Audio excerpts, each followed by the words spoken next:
Question 1. Let's read the sentence. John Constable and J.M. Turner, two prominent 19th century English Romanticist landscape painters, was an ardent rival. So for this one, it pays to correct it before you even look at the answer choices.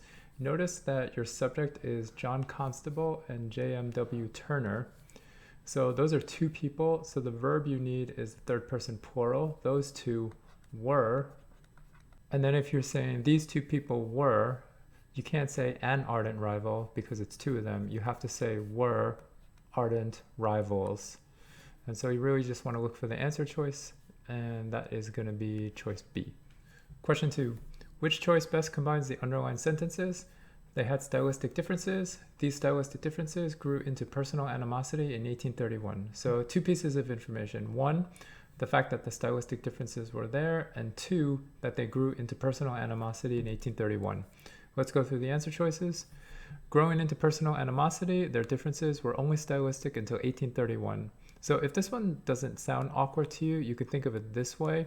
This is a modifier that's talking about their differences, but it almost implies that their differences were growing into personal animosity before they became more than stylistic. So it's a little bit strange because it confuses the time when all this happens. Choice B, their differences, stylistic until 1831, also grew into personal animosity. Logically, the sentence is okay. It's a little bit awkward because you're interrupting the subject and the verb with this modifier, stylistic until 1831. So there's probably a smoother way just to express these ideas. Choice C, despite stylistic differences, their personal animosity grew in 1831. So this is actually changing the meaning of the sentence because of the word despite. These two ideas of having stylistic differences and growing into personal animosity are not contrasting, so there's really no need to use the word despite. Choice D. In 1831, their stylistic differences grew into personal animosity. So this is going to be the answer because it's the most simple way of stating these two ideas, and it's better than all the others. Question 3, so we have to start reading right over here. Appointed to oversee the arrangement of paintings for the annual Royal Academy exhibition, a prestigious London art show, Constable moved one of his rival's paintings from its central position and replaced it with one of its own. All right, so they want us to correct its. So obviously we're talking about possessive because it's a painting's central position. In other words, the position belongs to the painting. When you're using its as a possessive, you do not need an apostrophe in any place. So the answer is going to be C, but let's look at the other choices. It's with an apostrophe is obviously standing for it is. And then choice D, there, you might think there can work because it's paintings, but keep in mind what the phrase is. It's actually Constable moved one of his rival's paintings. So we're really looking at this phrase, one of, and I'll just change it to the paintings. So really what you're asking yourself, what is the subject here? The subject is one. Of the paintings is actually a prepositional phrase, and paintings is the object of the preposition. So given that the subject is one, it's going to be singular, and that's why D doesn't work. If it had said something like two of the paintings from their central position, then that would work. But given that it says one, it's going to be its. Question 4. Which choice provides the most relevant information to introduce the paragraph? So let's read the beginning. The conflict came to a head the following year as the two artists prepared to display new works side by side at the 1832 Royal Academy exhibition. So that sounds okay because if you read the rest of the paragraph, it basically compares the two paintings and then it talks about the change that one of them made. So let's look at the answer choices. We'll say A is okay so far. The conflict came to a head as more than 100 works were being shown at the 1832 Royal Academy. Probably not good because remember the focus is just on these two and their paintings, so B, not likely. As artists presenting at the 1832 Royal Academy were limited to 8 works each. Again, the fact that they were limited to 8 works each is not really relevant because we're only focusing on those two. Choice D.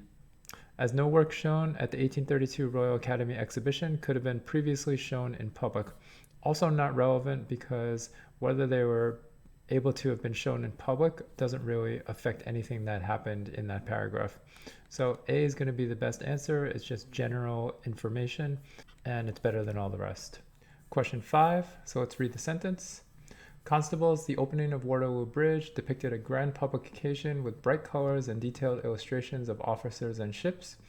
Turner's Helvoetsluys, by contrast, was a relatively sparse painting of windswept ships rendered in grays and whites. So they want to know whether by contrast is appropriate. By contrast seems to work because, reading the sentence, they're contrasting bright colors, detailed illustrations versus sparse painting rendered in grays and whites. So for now, we're going to keep by contrast because these are very different. Choice B, furthermore would mean that you're introducing more information or you're kind of building upon your argument from before. So not exactly going to work here. Choice C, in fact. So you would use in fact when you want to emphasize maybe the truthfulness of something, or if you're going to say something that might be surprising or unexpected. Here, we're just contrasting two things, so not appropriate. D, ultimately. You would use ultimately if you're saying this happened at the end. Ultimately, they both did this or something like that. Again, so far it seems like by contrast is the best answer, and so we'll go with choice A. Question 6. Let's read the sentence. A few days before the exhibition's opening, as more than a dozen artists put final touches on their works, Turner eyed Constable's painting. Constable was adorning it with flecks of red paint. So immediately when you're reading it, you should recognize that these are two separate sentences connected by a comma. And so that's called a comma splice. So choice A is not going to work. So let's see how they're going to try to connect these two sentences. Choice B.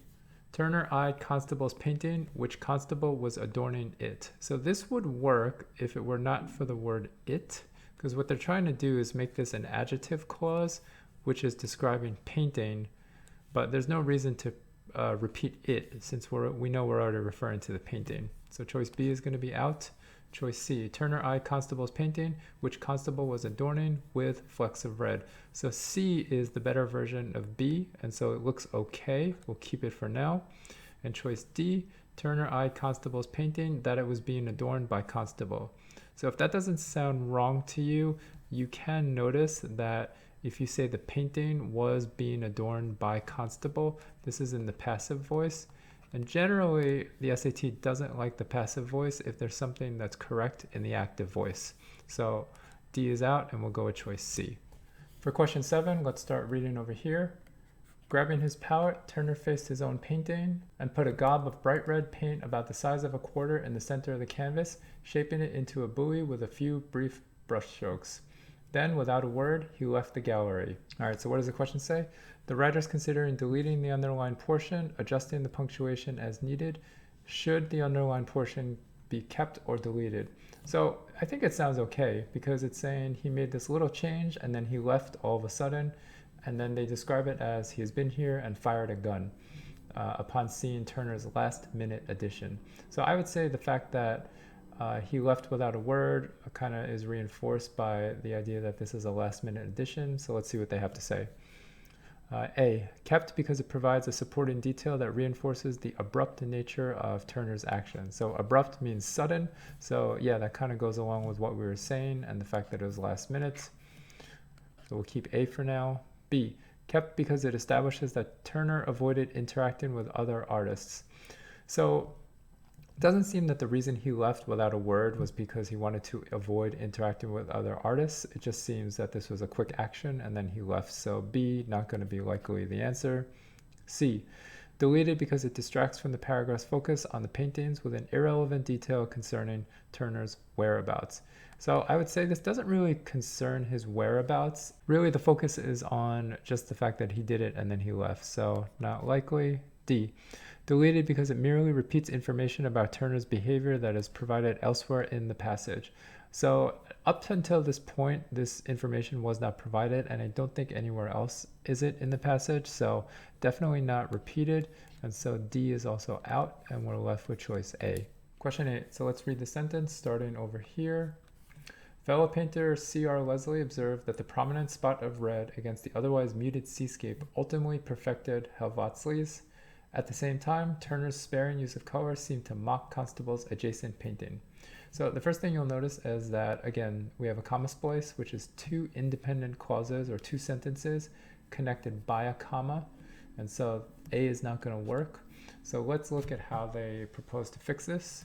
Choice B. Here, they basically just eliminate the comma, and that doesn't solve the problem because now you have two sentences that are just connected without any punctuation or conjunction. So that's not going to work. Choice C, they're using a colon. So a colon can be used to introduce a list, and if you're using it to separate two independent clauses or two sentences, the second sentence would have to explain the first. But really, the second sentence is not doing that. The second sentence is talking about another aspect about this red paint. In other words, the first sentence says it perfected the painting, and the second sentence, it also mocked Constable's painting. So it's two separate things that are going on. So C, not likely the answer. Choice D, they're using a semicolon, and semicolon is appropriate because you're going to use a semicolon to connect two related independent clauses that could also stand separately as sentences. So we'll go with choice D, and that's the answer. Question 9. Let's start reading from the beginning of the paragraph. Though Constable's reputation survived the incident, Turner's headline-making stunt stole the show, attracting crowds of an enormous nature eager to judge the painting's merits for themselves. So they're asking about this phrase, crowds of an enormous nature. What does that mean? They probably just are trying to say large crowds because the crowds themselves are enormous. Is that the best way to say it? You can probably do it a little bit more simply. So let's see what they give us. So A, not likely the answer. B, attracting large crowds. Yeah, that'll probably work because it's very simple. Choice C, attracting tons of people. Tons of people is okay. It's a little bit of an informal phrase.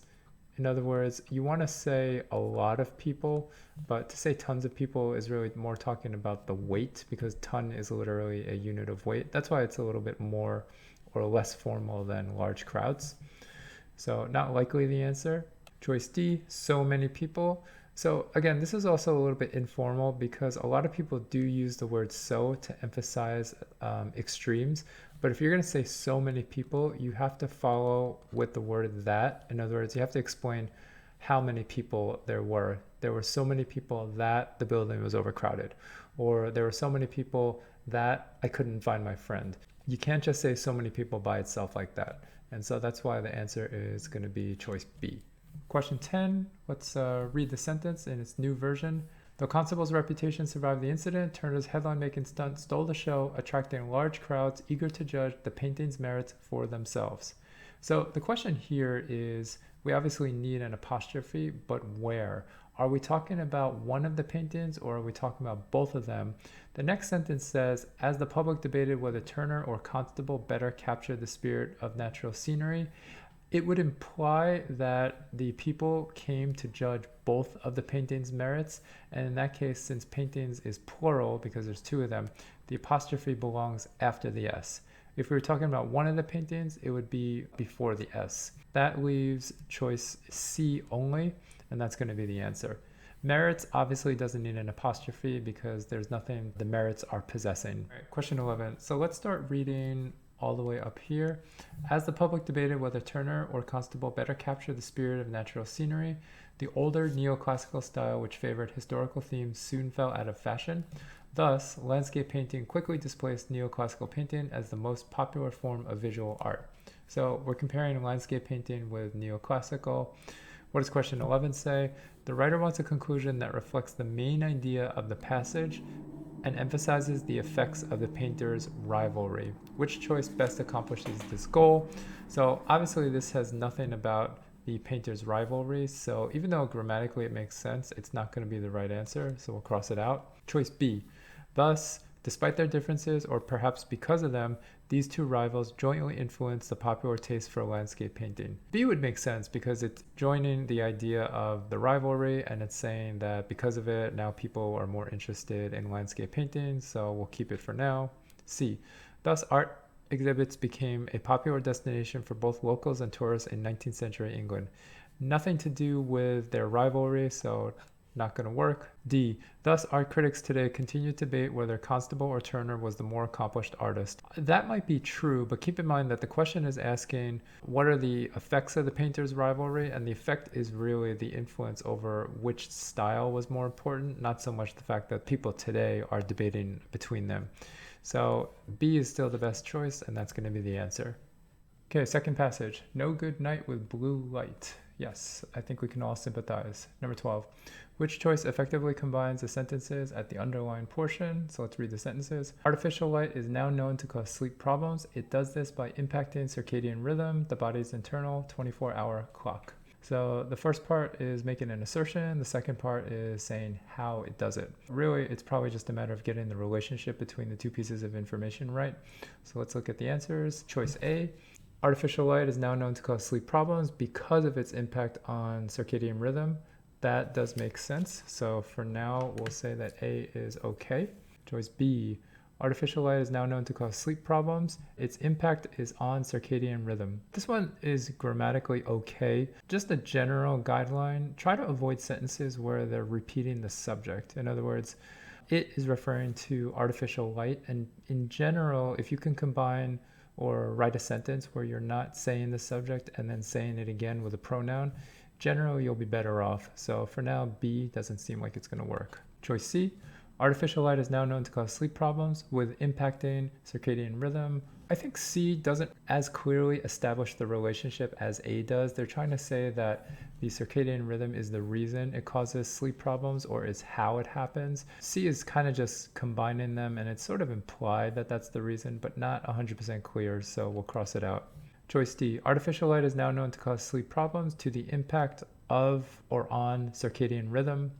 So choice D would work if it said something like, it's now known to cause sleep problems by impacting circadian rhythm. But to the impact is just idiomatically incorrect and kind of awkward. So we'll take D out, and the best choice is going to be A. Question 13. The writer wants to conclude this paragraph with a detail that will set up the main topic of the rest of the passage. Which choice best accomplishes this goal? So 13 is a question that you want to leave until the end, because you're not really going to know what the main topic is until you actually go through the passage and go through all the questions. So assuming that you've done that, let's read the sentence. Artificial light at night confuses the body and changes its functions, increasing its temperature, for example. So A is technically true. They do mention that in the rest of the passage. However, it doesn't really do a good job of setting up the main topic, which is really a discussion about light and its different properties and then how it affects the body. So A is going to be out. Choice B, artificial light confuses the body and changes its functions, in part by disrupting the secretion of melatonin. Also true, and they do mention that, but again, not really the main focus because it's more about light as opposed to the bodily functions. Choice C, confuses the body and changes its functions, with teenagers suffering the most severe effects. Here, teenagers probably makes this wrong because we're not really focusing on different age groups and different demographics of people, so we'll cross it out.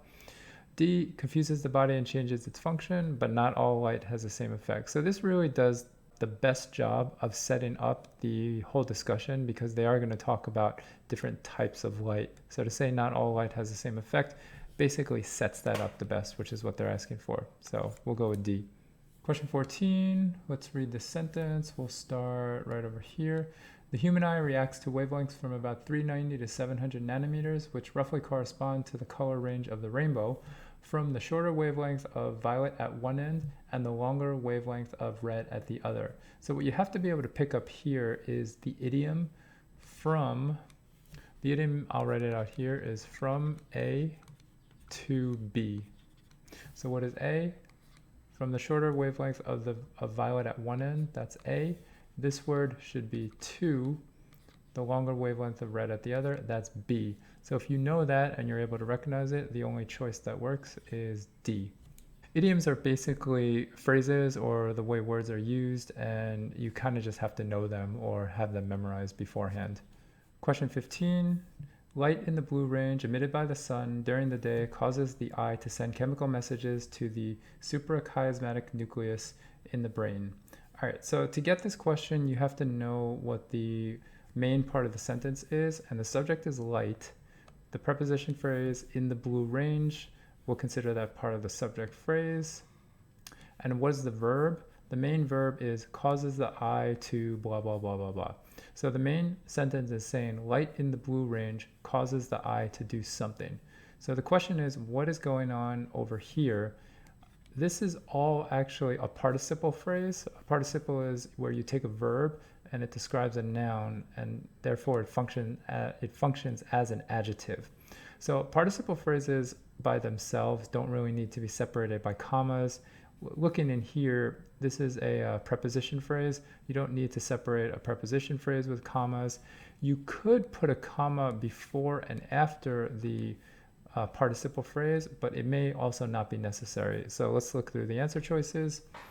A is clearly wrong because of all the commas, and especially setting off a preposition phrase by the comma. B, they're putting a colon after range.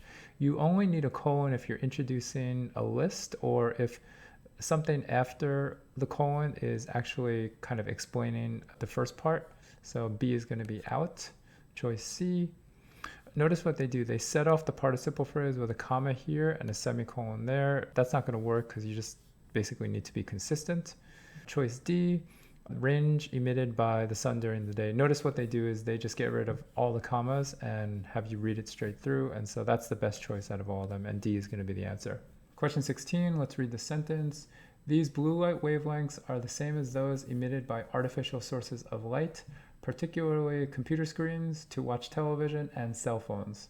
So this is a little bit confusing. I think what they're trying to say is that these artificial sources emit the blue light, and then they're giving examples. Particularly means specifically, and then they're going to say specifically A, computer screens, B, probably televisions, and C, cell phones.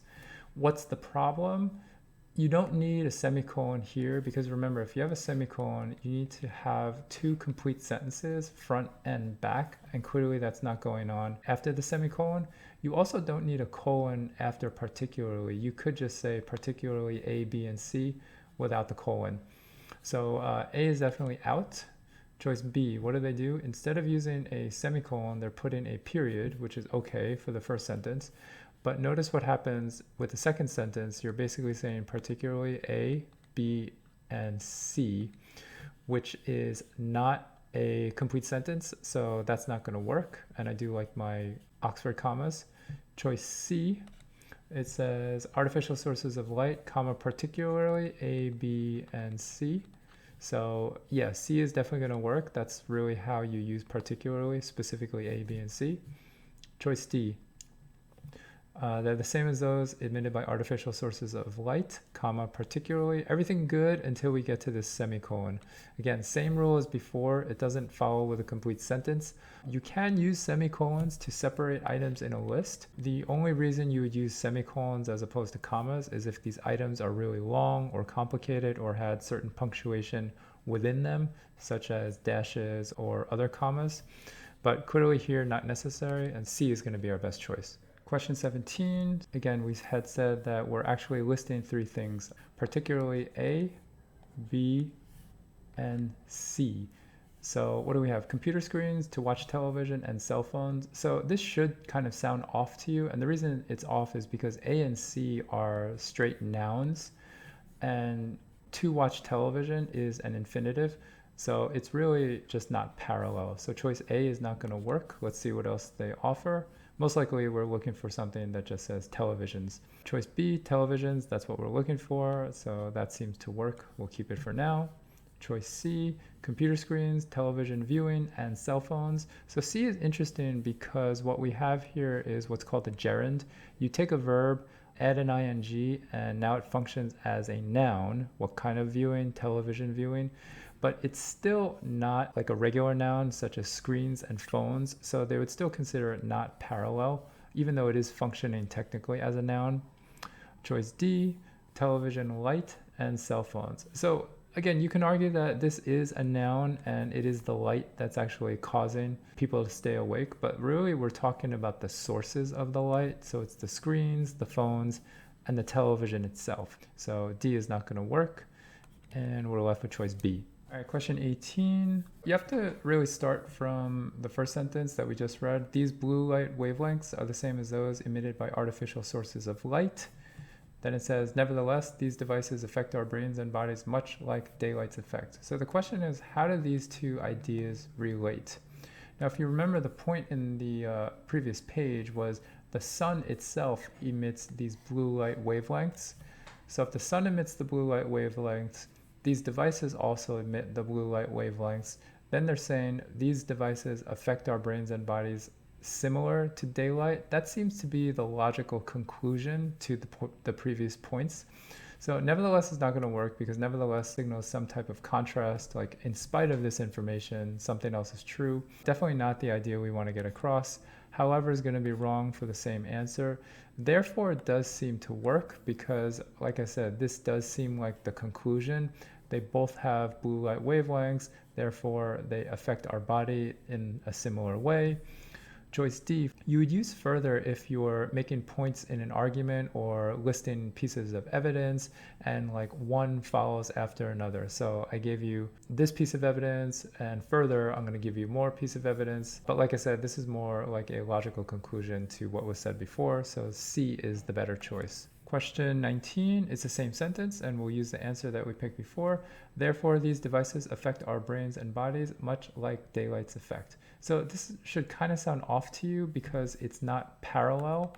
So what is the most parallel way that we can write this sentence? You'd say, therefore, these devices affect our brains and bodies much like daylight affects our brains and bodies. So that would be the most parallel way to do it. In other words, you're including the subject and what it's doing, the subject and the verb. So that's really what we're going to be looking for. Choice B, these devices affect our brains and bodies as daylight. So what's missing from choice B? The verb. If you were to say as daylight does, it would be okay, maybe a little bit awkward sounding. Choice C, these devices affect our brains and bodies much like those of daylight. So this is kind of getting the idea wrong. There's no other noun that we're talking about that would be signified by those of daylight. It's daylight doing the job. So C is going to be out. Choice D, these devices affect our brains and bodies much the way daylight does. So here, again, we've got the subject and we've got the verb and it makes sense. So choice D is going to be our best choice. Question 20, let's read the sentence. A 2003 study at Harvard Medical School found that blue light suppresses the secretion of melatonin, a hormone, blah, blah, blah, blah, blah. So they're asking about the choice of the word suppress. Now, suppress can mean to inhibit or to slow down. So does it make sense to say that it suppresses the secretion of melatonin?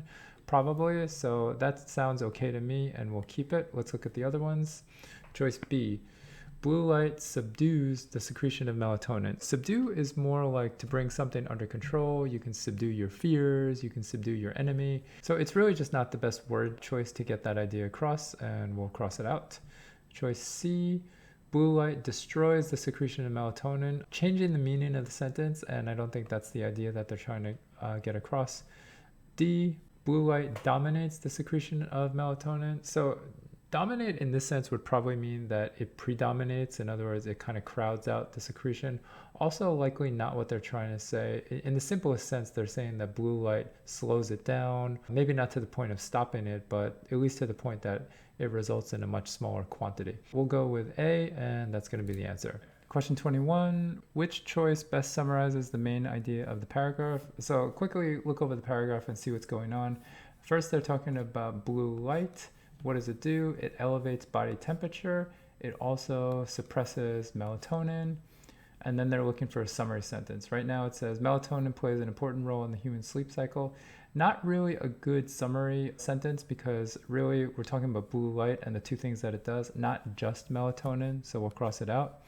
B, since wavelengths outside the blue light range of spectrum do not inhibit the release of melatonin to the same extent, people do not have to give up electronic devices. This is kind of just off topic. We're not talking about the idea of giving up electronic devices, and really we're just focusing on blue light right now. So B is out. C, testing body temperature, heart rate, and melatonin level are among the best means scientists have to study sleep. Maybe, maybe not, but we really weren't talking about how well or the methods that scientists use to study sleep. So that's going to be out. D, All of these data include that exposure to blue light at the end of the day disrupts sleep. So D seems like it's going to work the best because it's going to affect temperature. Oh, and I forgot about heart rate and also melatonin. So those three things are really summarizing how it affects the sleep cycle. So D is going to be our answer. Question 22, which choice provides a second example that is most similar to the example already in the sentence? So let's read the sentence starting here.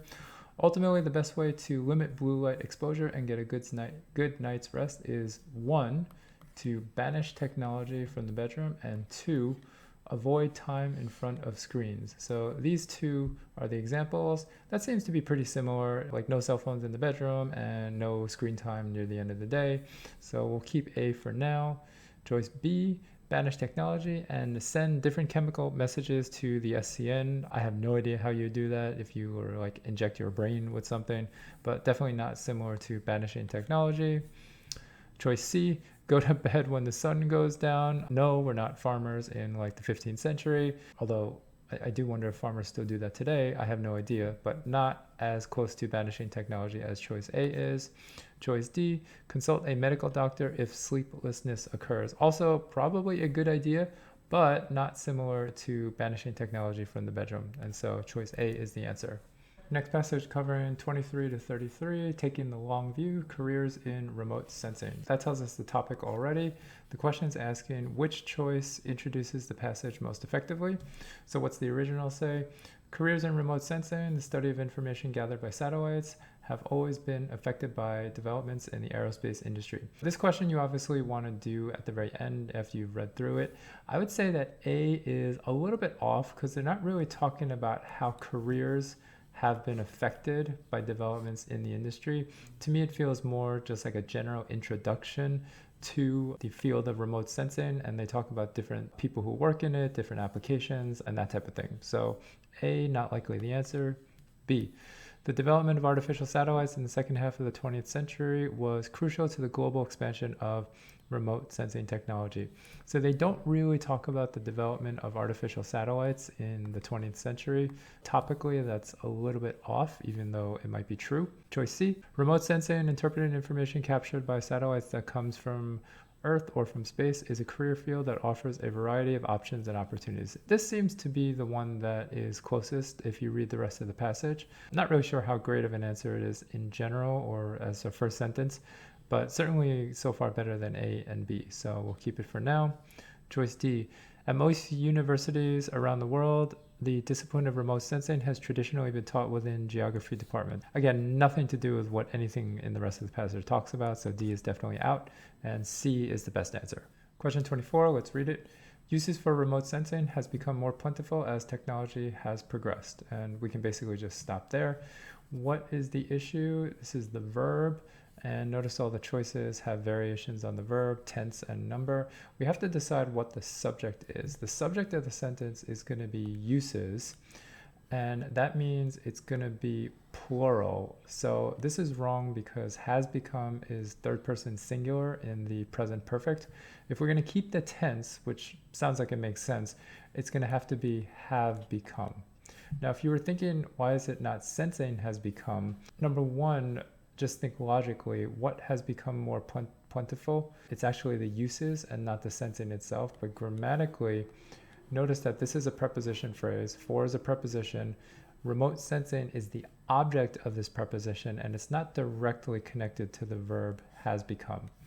All right, so we know A is out. Let's look at choice B.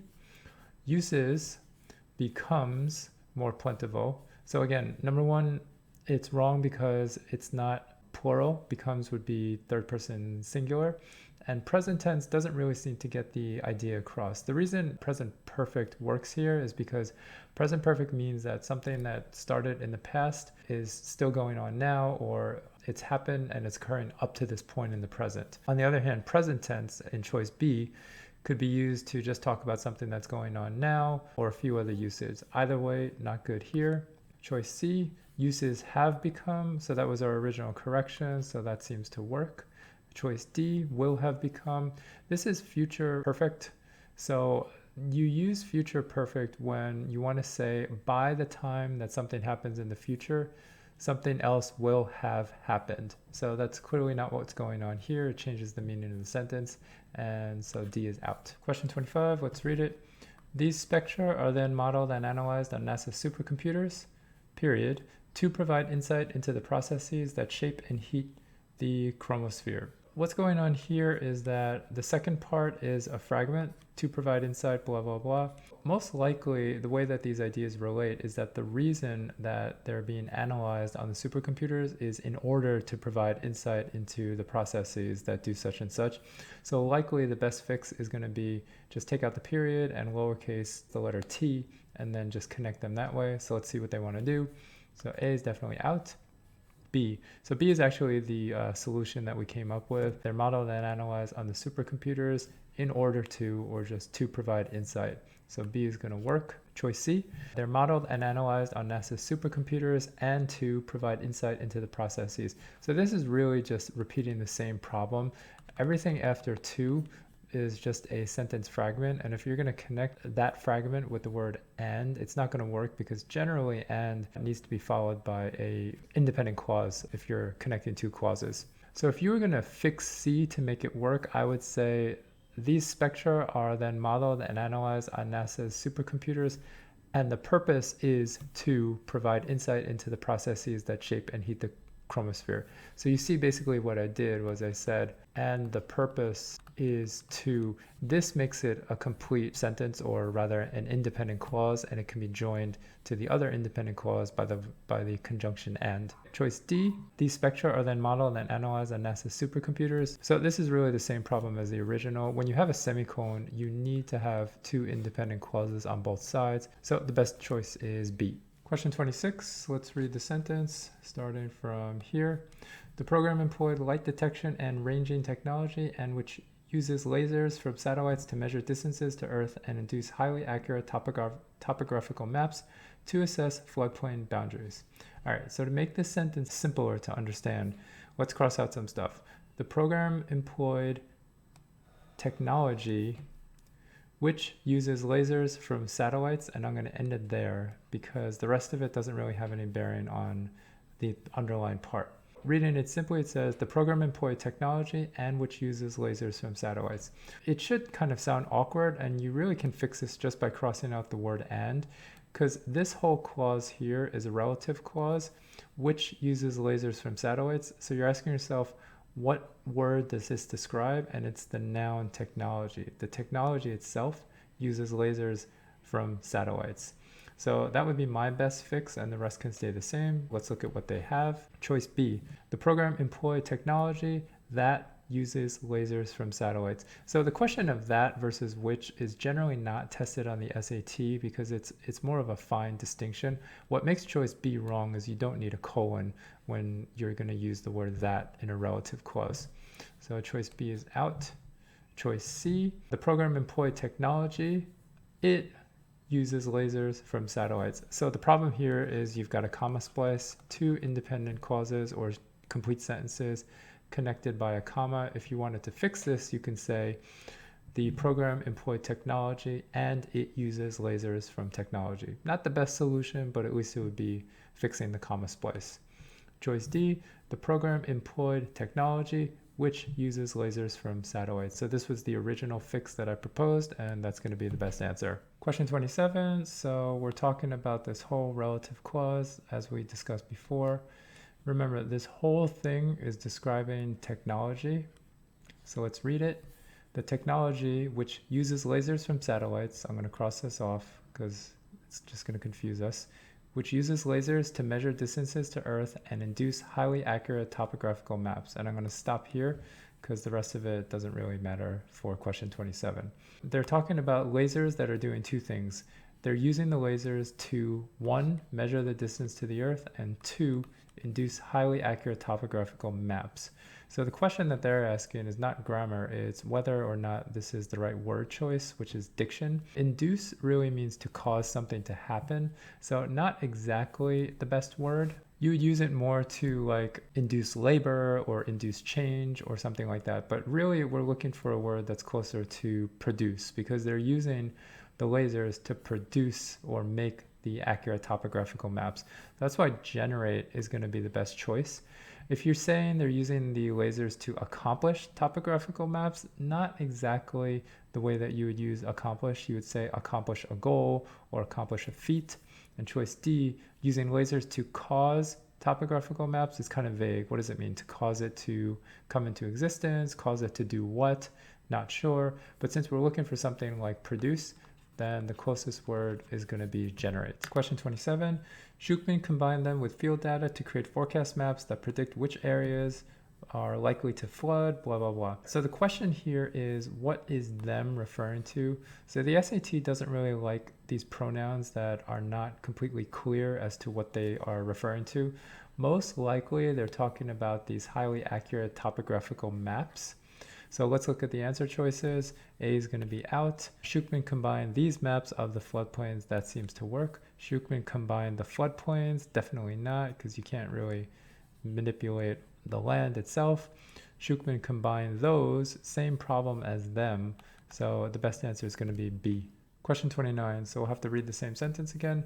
Shukman combined those maps with field data to create forecast maps that predict which areas among those that Shukman surveyed are likely to flood hours or even days before the flooding occurs. If you're reading this, you should kind of probably see in your mind that this information among those that Shukman surveyed is kind of redundant. This whole question is about redundancy, as we're going to see. And if you cross that out, it's going to read a lot more smoothly. It'll basically say, Shukman combined them with field data to create forecast maps that predict which areas are likely to flood, because that verb are is connected to the subject areas. And that's why choice D is going to be the answer. Going through the other choices, though, what you're going to see is that they're really testing redundancy on each of them. Choice B, predict which areas have a good chance of experiencing flooding and probably will. So again, if something has a good chance of experiencing flooding, it probably will. So that part is redundant. Choice C, predict which areas and zones are likely to see flooding happening. To say area and zone, that's kind of redundant. So all that together means choice D is the best answer. Question 30, which choice best concludes the paragraph? So let's look back at it. So the paragraph is basically talking about how remote sensing serves important functions back on Earth. And it talks about Karen Shukman, who used the technology to develop these maps. And then it had this application. It predicted which areas were likely to flood.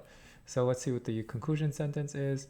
Shukman teaches remote sensing at Pennsylvania State University. The fact that she teaches at Pennsylvania State University is not really relevant or related to the whole paragraph. So A is not likely going to be the answer. So we'll cross it out. B, such data helps state officials anticipate the extent of flooding and make decisions about any necessary, potentially life-saving preparations. This seems like an okay concluding sentence because it talks about what the practical implications and usages of her work was. Choice C. Many companies use satellite-based technology in their own research and for projects they facilitate for state and federal governments. This is a little bit too general. You know, we spent the whole paragraph talking about her work and now we're jumping to many companies. Kind of not related, even though it might be true. Cross it out. D. Therefore, LiDAR technology also has multiple applications in other fields such as forestry and oceanography. What we're not really seeing is what the connection is between the mapping of the flooding areas and forestry and oceanography. So to say that therefore it has other applications is not really justified.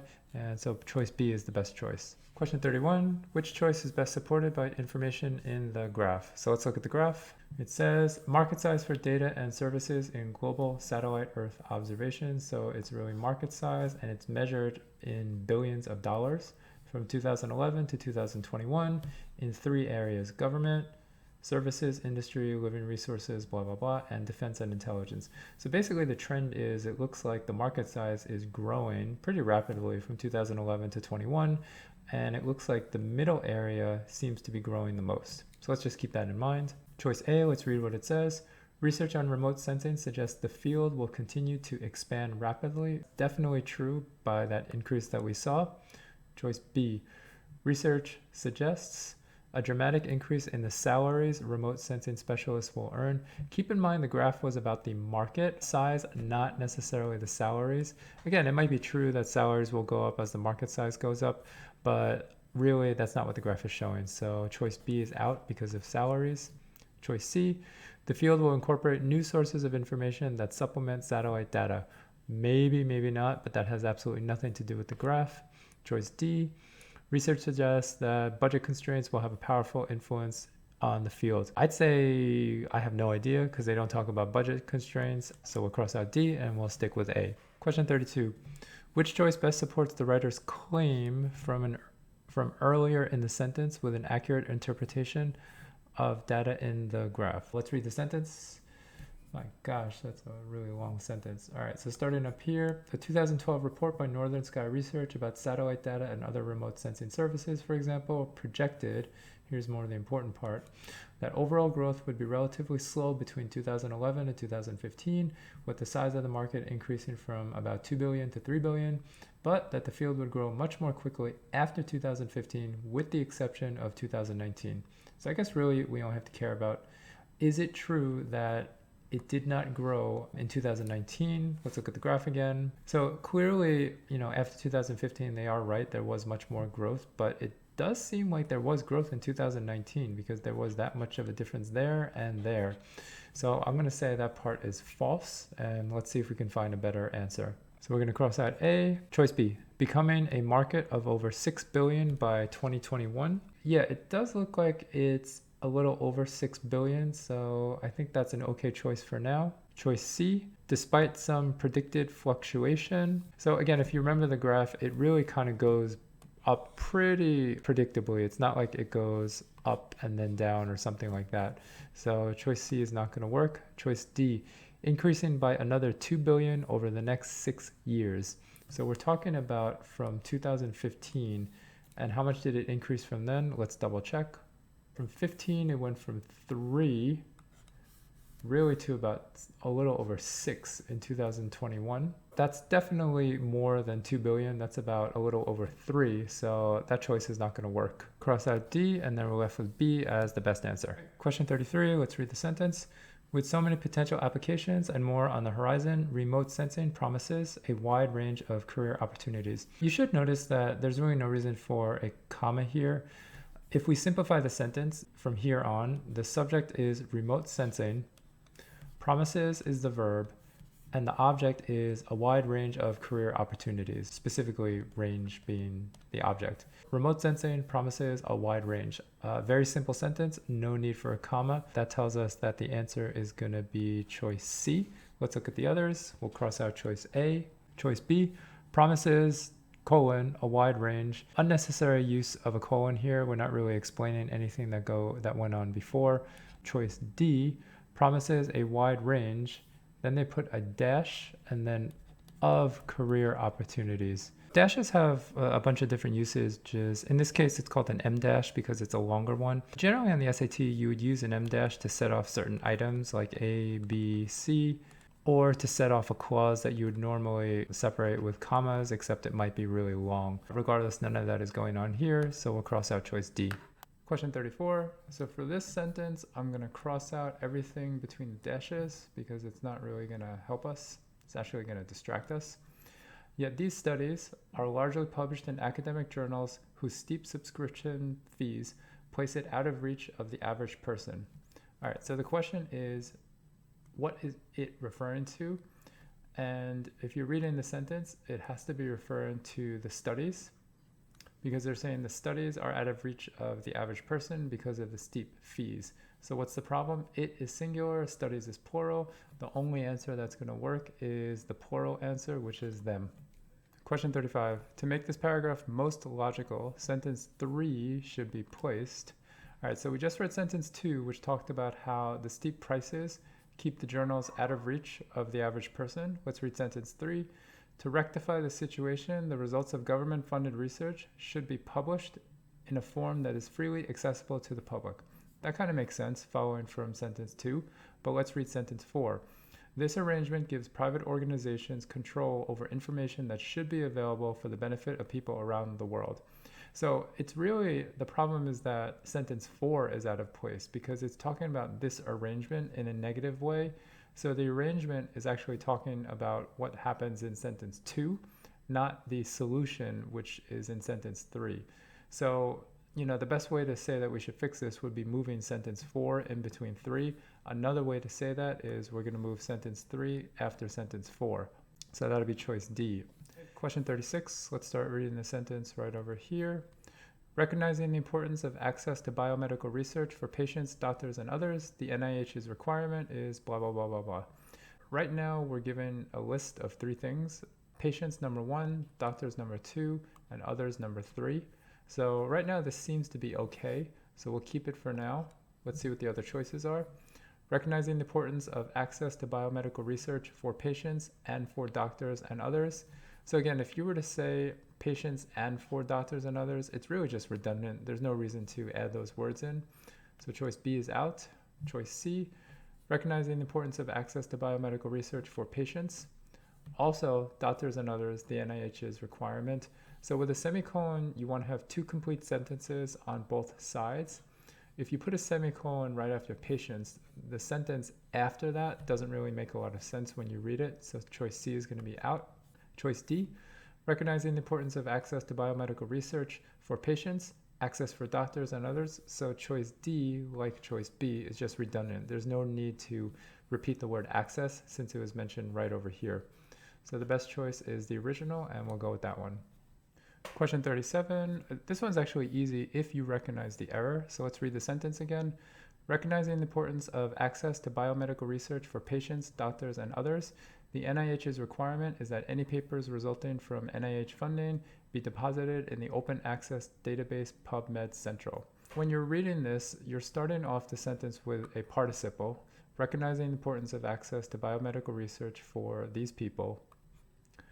The subject of the sentence after this modifier or after this participle has to be the person or the thing that's doing the recognizing.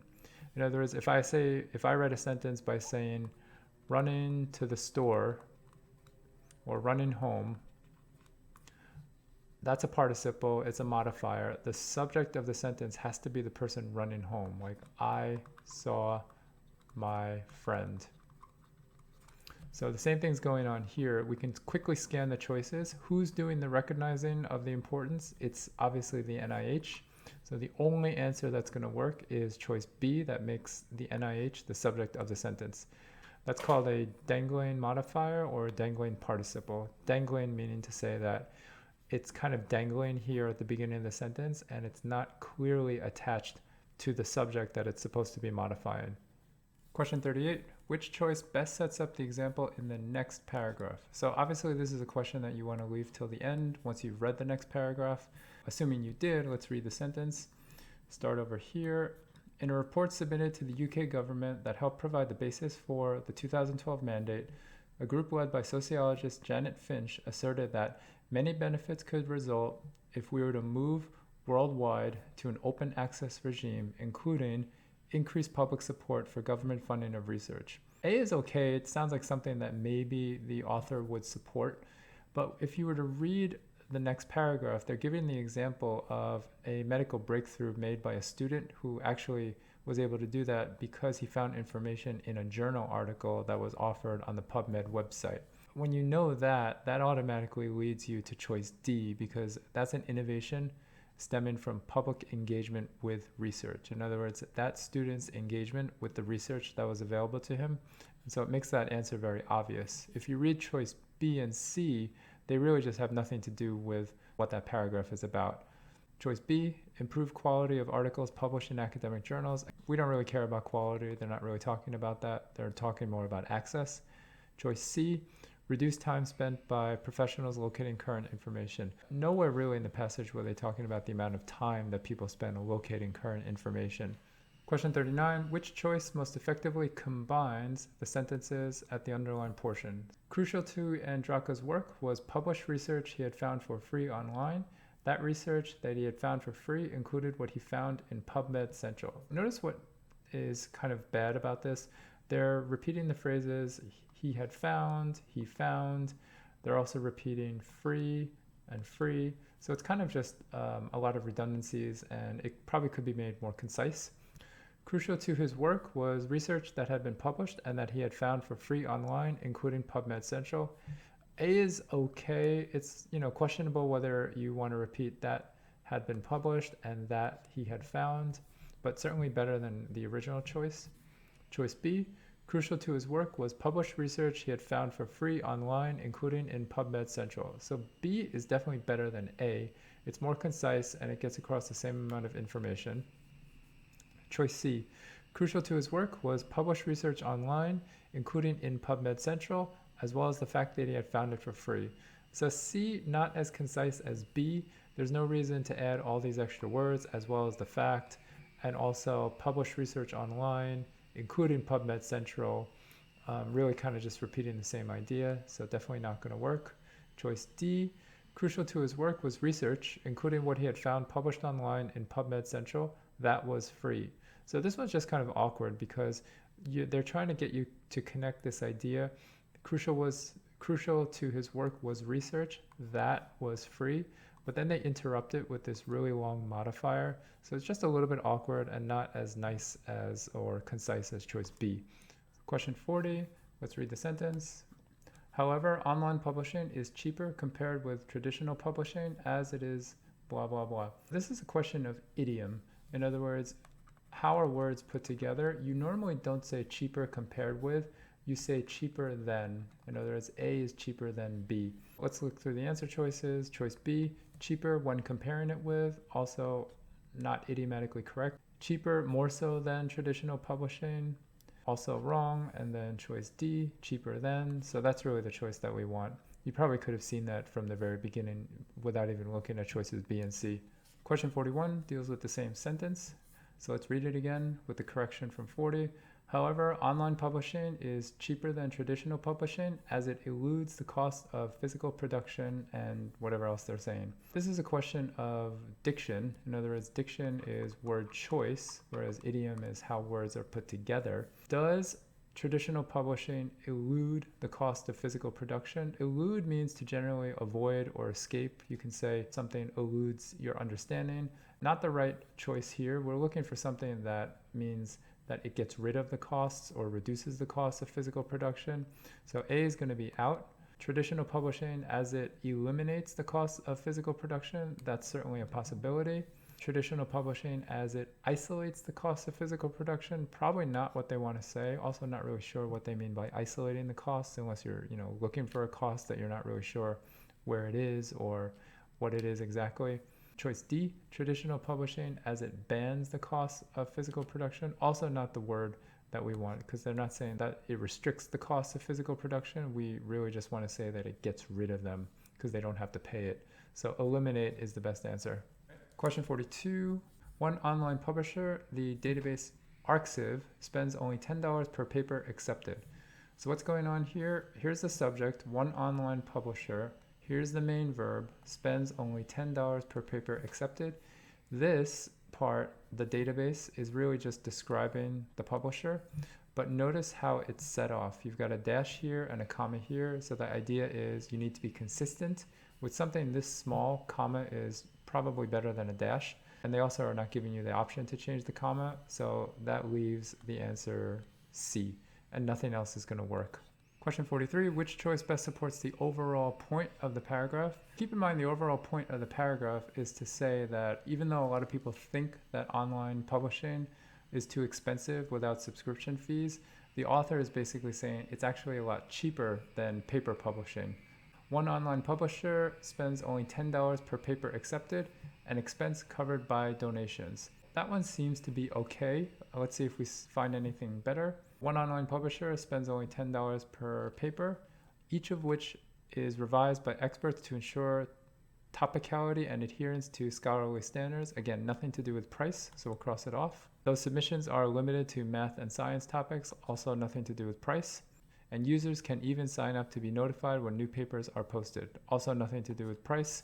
I would have wanted to put something a little more convincing here, but really this is the best one out of all the choices.